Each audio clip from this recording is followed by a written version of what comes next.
Good morning. I am overcompensating for how fucking tired I am right now. You know, bouncing between trying to be an active teen or fucking young adult and, trying to hold a full-time adulting ass job, it's fucking insane. I mean, it's not even that it's insane. I mean, it's not that crazy or anything like that. It's more of just how difficult it is and how much you don't think it's doing, damage to your body. I got off yesterday around 5:45, which in the afternoon, so you would think that would mean that my whole fucking afternoon is there for me, but no. I had to go do something at my sister's. I had to take care of something there, and then right after that, I went partying with a coworker. And it wasn't like, my idea of partying is not what you guys think. It's I like intimate settings. Just like me, the person, maybe a group of friends, in a home, in the safety of a home. I don't like really, public partying. It's not, I'm over that stage. I've done it and been there, done that, just kind of through with that kind of wannabe lifestyle. I just, like the aspect of getting, hammered unresponsibly with a group of people. But, yeah, so I go over to my friend's house, and she gets me pretty fucked up.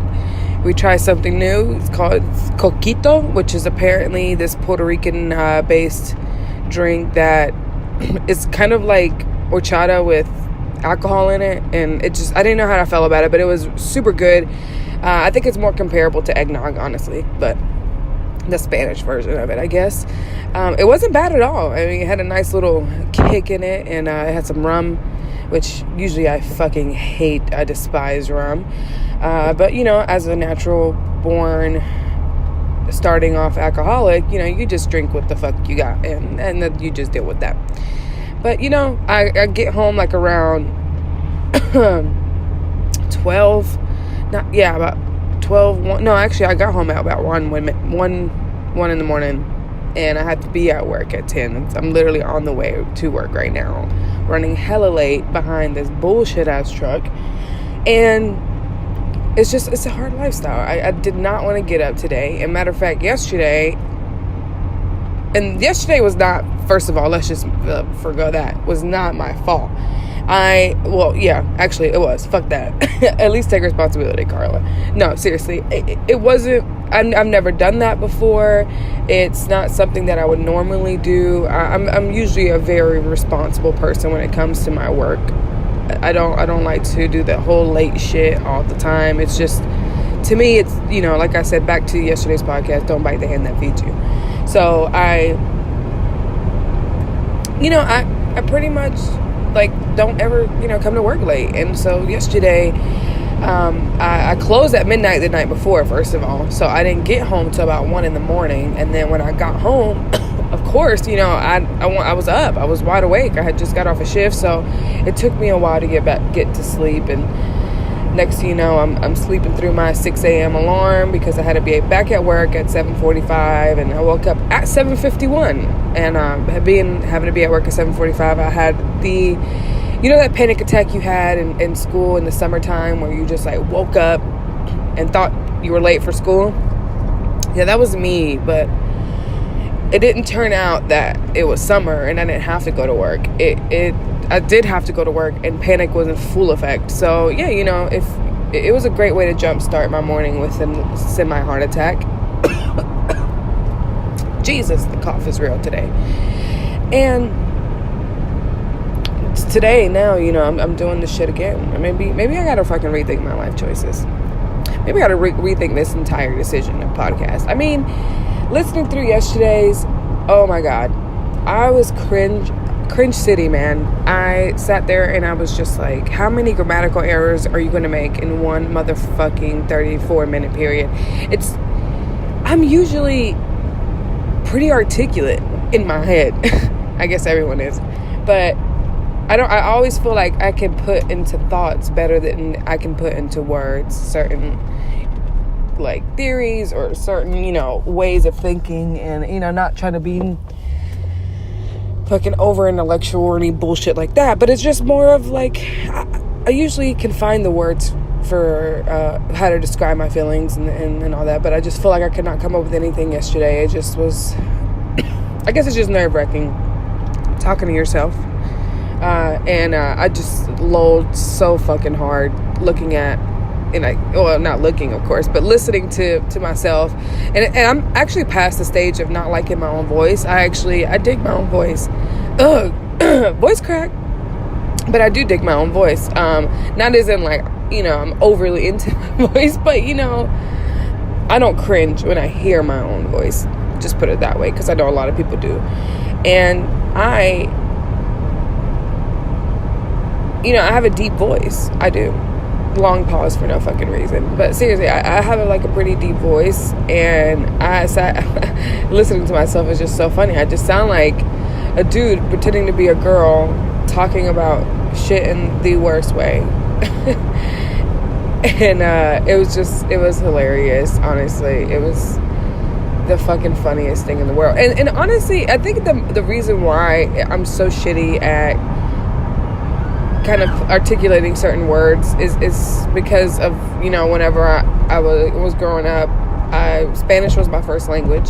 And a lot of people don't know that. Mainly because my Spanish is trash, and that this story will describe why. But my Spanish is awful, man. They call me gringa in Spanish, which, if you don't know what that is, fucking what are you doing? But it's just my accent's so bad.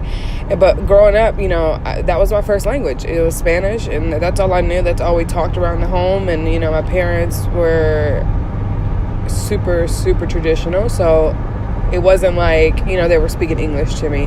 But whenever you go into schooling, and, maybe some of my fellow ESL students would understand the pain, but when you become a student, you have to learn English. I mean, you can't, and then that's what's crazy to me now, how I've met people who don't speak English at all, and they're like, in this age of being in school. I completely understand being out of school and not speaking English, because it is tougher. And as long as you're trying, of course. If you're just not trying, then come on. You just at least try to communicate with the world you're around. But, it is a lot harder. So as long as you're trying, I could totally commend that. It's not an easy, thing to pick up. Spanish, to me, obviously, is the easiest language to learn.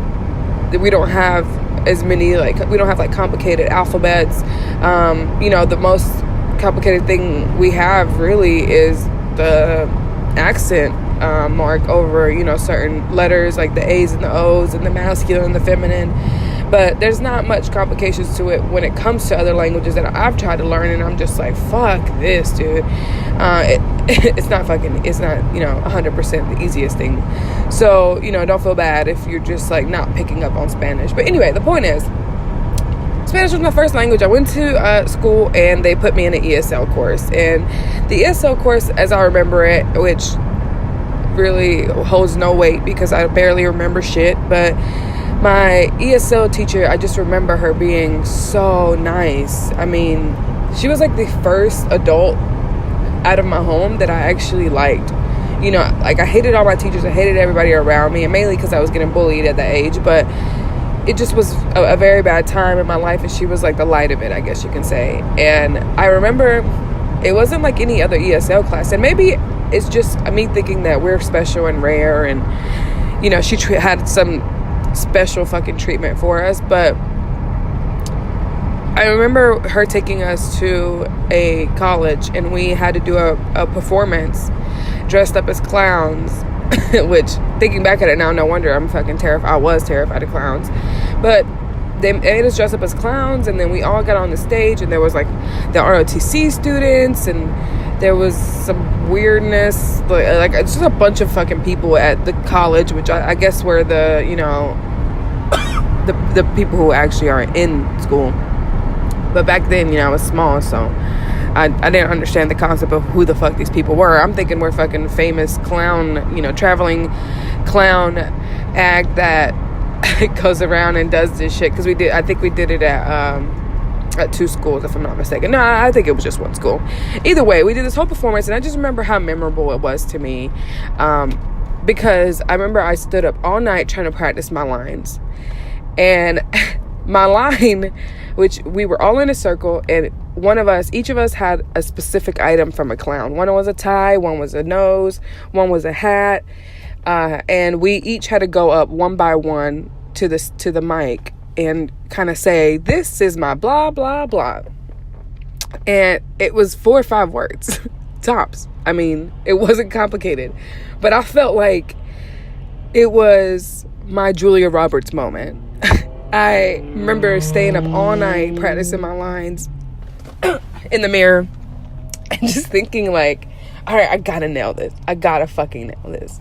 And I guess that was like the step one of kind of trying to get over my stage fright as a kid, because Jesus, I was terrified. You know, when you play something over and over and over in your head and expect it to go wrong, you just can't help but, you know, be just fucking petrified of the idea of you getting up to that fucking podium or that mic and just fucking blaring out some bullshit, or forgetting your lines, or freezing in panic. And that was my biggest fear at that age. So of course, you know, mine was the nose. I had the red nose, and I had to say, "This is my big red nose." And I did, and I fucking nailed it. You know, I've gotten, 3 Grammys since then, but it was just like, I don't know. It's one of those memories in your head that you don't. This is just, something that's probably only because I can't remember shit to save my life. But it's like, I don't remember a lot from my childhood. I don't. I suppressed a lot of things, and that was just one of those memories that peek out to me like a motherfucking, just like a bright green leaf in the middle of a motherfucking desert. Like, it's just so prominent, the memory of the feelings that I was having, and remembering like my sister being a part of the crowd of ROTC, because when we went with this ESL class to the college, the community college that we went to, it wasn't just like us. Of course, we were only like 6 little Spanish students. They couldn't just get a whole bus for like a few of us. So they actually had another group of people, I believe somebody in the chorus or the choir or some bullshit like that had that they were riding with us. Like, we were just like basically carpooling, bus pulling. And I remember getting there, with a group of people, and then my sister actually was enrolled in ROTC, and this is my 3rd oldest sister. And I remember seeing her after the whole performance, and I remember I killed it. Like, I was just so proud of myself. My spirits were so high. And I saw my sister in her ROTC uniform in the crowd, and not on stage, but after, I was walking off the stage, and I was like waving at her, and I was like trying to say bye to her and hug her, and I wanted to ride with her, and my teachers were obviously corralling me to the bus, and I didn't understand the concept of why I could not talk to my sister, and like why I couldn't ride back with my sister. Like, what was the issue? So I kind of turned into a little crybaby bitch. I mean, I was so upset about it. I like cried on the bus ride home, and like I remember like I didn't have any friends, so this kid just like next to me was just staring at me like, just like, what the fuck is wrong with you, dude? And I'm just like, I just want to see my sister, dude. And he's just like, what? And I remember getting back to the class, and like, that's the shitty part. I think that's why this memory is so prominent, because it's not only one of the greatest memories of me being in school and in ESL, but it's also one of the worst memories, and because of the fact that it was the first teacher I've ever hated. And this is not my ESL teacher, because like I was telling you, when we took the bus, we took it with another class, or the club or whatever. So the administrator for that club or class, they rode with us, with my ESL teacher and with all of us students. And I remember getting back to the school, and her, when I was getting off the bus, like just fucking covered in tears, dude, like drowning in tears. I mean, super excessive. And you know when you start to cry so much, and it's not like the type cry, not like that, but you know the type of cry where you know halfway through that this is bullshit, these are crocodile tears, you don't give a fuck enough about this, like you're just fucking trying to make a scene at that point. And that's the kind of little bitch I was. That's the little shit I would do. And I did that. I was like halfway through, like, okay, I'm over this. Like, it took me 20 fucking minutes to get back to the school. I was over it in 10. So when I was getting off the bus, like, of course you can tell that I had been crying. And then I was still kind of crying because I was being a hella dramatic. So I remember passing the teacher on the bus, and not the ESL teacher, but the other one was just like such a bitch about it. Like, what are you crying about? You know, what's going on? And then I just like passed her. I remember not saying a fucking word because like the way she came at me, like, and mind you guys, I was like in fucking third grade, I think. I was like pretty young. So the fact that these are the thoughts that were going to my mind just kind of solidifies why I am who I am today. Because I remember in that moment, whenever she asked me in that way, all I could think about was, I want to slap the fuck out of this bitch. Like, how dare you? How dare you not coddle me? And that's just like, that's the truth, man. I was fucking pissed, but I didn't say anything. I walked right by, and I remember getting back to her class, and her like taking me to, like, we had a restroom in our classroom in this class, the ESL class, and I remember her taking me to that restroom and pretty much like manhandling me, and not manhandling me as in like yoking me the fuck up, but like she kind of put her on, like her hands on my shoulders, and you know, kind of like, you know, that scene in the Adam Sandler movie, and my husband's gonna fucking kill me for not remembering this, like what movie this is from, but the scene where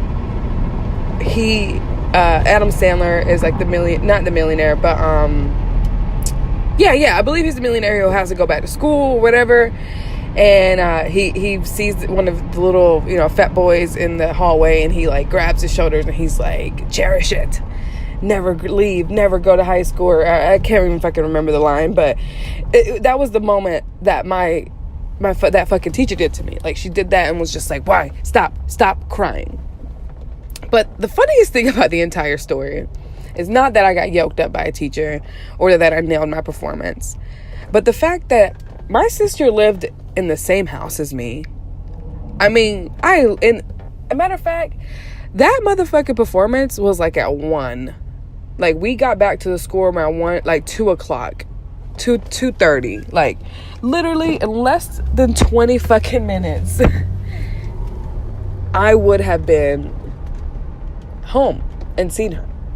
Like, that's how much of a little shit I was, if that gives you any insight to my life. I was a little piece of shit. All right, so that's all the details to the first story. I'm just kidding. No, seriously, I tell you, I go into rants and I don't even know where the fuck how to make my way back. But the whole point was, you know, ESL was a huge part of my childhood. Honestly, I fucked with it hard. It taught me a lot of things about, you know, mainly English, obviously, but just communicating with people. It helped me a lot in general in my life, and I'm very grateful for it. But at the same time, my ESL class did not play around. You could not speak Spanish. You had to speak English, and it kind of like conditioned me to feel negative about Spanish. So when I got home, I didn't want to speak Spanish. Like, I wanted to speak English. I felt like if I was speaking Spanish, I was like betraying the ESL class. So it got to a point where I stopped speaking Spanish for so long, I completely forgot it. Like, you know, I could only say like, hola, ¿cómo estás? Like, shit like that. Like, and it wasn't like that bad, but it was bad enough where I couldn't even hold a conversation with my own mother. I had to have my sisters interpret for me, and it wasn't like a whole sentence or a whole thing. I could like say stuff, but it would just be a mishmash of Spanish words that didn't make sense. Like, no conjunctions. It was just, you know, kind of like straight up like nouns. You know, like when a white person, that's fucked up. Not a white person, but when a non-Spanish speaking person tries to order off the their Mexican restaurants menu in English, like in Spanish, in their accent, let me get one enchilada with some tomatillo sauce. That's what I felt like. I just, I had that accent that was garbage, and I only said the necessities of words. I didn't make full thought out sentences or concepts or even like a fucking tiny bit of a thought. And it got to the point where I couldn't even communicate with my mother. And that happened all through middle school. I was very, very Americanized, man. Like, I was into the American culture. I was all up on fucking MySpace, clouding my fucking brain. And just, it wasn't until high school that I realized how important it was to know Spanish. And I can't for the life of me think about the instance that got me to, care more about it. But I just remember like saying, hey, I need to take Spanish class. So I took Spanish class, and man, that class was so fucking hard for me, because it was hard in two ways. One, for my ego, and one because of like my intelligence with Spanish. Most Spanish people in my school at that time, in my high school, had taken the test to qualify to go into a Spanish, go straight to Spanish 2 or go straight to Spanish 3. And I believe I did as well. Of course, I said, fuck it. If I can go to the next one, I can go to the next one. Well, I failed. I fucking, as a native Spanish speaker, failed my goddamn test to fucking go to Spanish 3. And I remember I was stuck in there with all the people who fucking had no idea how to speak Spanish. And honestly, I think it was pretty fucking fun. I wouldn't change it for anything in the world, man. I got to not even meet, because I obviously was going to school with these people already, but I really got to get close to people that I would never change in my life. Ever, ever, ever. And, hopefully those people know who they are. And, if they don't. I remember me and this girl, we used to cut up all the fucking time. I mean, Spanish class was straight up a motherfucking elective for me. It was like, I treated it like gym. And as a matter of fact, you could tell it definitely correlated in my goals. My motherfucking grades, because I barely fucking passed that class. But it did help me, though. It did help me understand the masculine and the feminine and the grammar side of Spanish. But unfortunately, they taught us Spanish from Spain, which is, if you don't know the difference, instead of saying nosotros, which is what the Mexico and Honduras, basically every other fucking country but Spain, that's how they will say us. And then the exact same word is vosotros with a V at the front, and in Spain. And technically, Spain is the proper way of saying it. The Spaniards are actually speaking proper Spanish. That's what, it's not so colloquial like it is, for the rest of us. We really have turned it into more of a slang and laid back and just not really stressed on much shit. So it's kind of it's different. And so it was hard for me to learn that, because I couldn't go home and be yo, vosotros vamos aquí. No, my family would look at me like I'm fucking insane. So, I learned the proper way, but, it wasn't so much that I could put it into practice. It wasn't until I got into the workforce that my Spanish truly, truly took a jump. Mainly because I was putting it to work. Honestly, if you learn any language whatsoever and you do not put it into effect, and you don't use it on the daily or the weekly or repetitively, where you're constantly practicing it and making mistakes and learning from your mistakes, you're not gonna fucking learn the language. You can learn the language, but you won't know it for very long. I know so many people who be oh, I used to be fluent in French, and do they know it now? No. But then I also went to high school with a girl who, she was American, and she literally took the same test that I was going to take to pass on to Spanish 3, and she fucking passed it. And to this day now, she's married to a Spanish guy. So obviously she's putting it to work. The girl is full bilingual. Her fucking Spanish is probably better than mine. And then, so that just comes to show. If you use it, you put it to work, you will fucking be successful, man. So that's with any language. And, that's when I really started putting it to work. And thankfully now I feel like it's gotten a lot better. It's definitely gotten a lot better. I can say things confidently now without being like, what the fuck am I saying? And I also feel like it's so funny, like coming into the workforce and talking Spanish, and even when you're shitty at it. That's the best part about speaking Spanish in a country that, whose primary language is English, because, you have that element of surprise. I don't know what it is. I don't know if, I doubt anybody will ever listen to this that doesn't know who I am or what I look like, but I'm very Hispanic. I mean, not as in like I'm fucking super, I forgot what the fuck the slang is for like super Hispanic people, but vaquero, no, I don't know what the fuck it's called. Anyway, you could tell I'm in Spanish. I'm of Spanish descent, and for some reason, even though you can clearly see like the motherfucking plátano on my forehead, my coworkers all the time, they will never, you don't talk Spanish to your American coworkers, of course, but whenever, one day I was helping a customer out at a different department than mine, and the, English speaking employee, walked up on me, and the customer that was speaking to me was speaking in English, but then his mother used his eyes, the customer's mother that was with him used her eyes and, realized that I was Hispanic and that, I can speak Spanish. And she was, obviously not a native English speaker, so she was more comfortable speaking Spanish to me. So all of a sudden the conversation switched to Spanish, and then I start talking back in Spanish, and like I said, now I speak a lot more confident in Spanish. And I remember like my coworker just like breaking her fucking neck, like boom, breaking her neck just to like listen. It took her by such a big surprise, and I'm just like, I saw her from the corner of my eye. Fucking peripheral vision. It's just, I saw her from the corner of my eye, and I was just like, why are you surprised?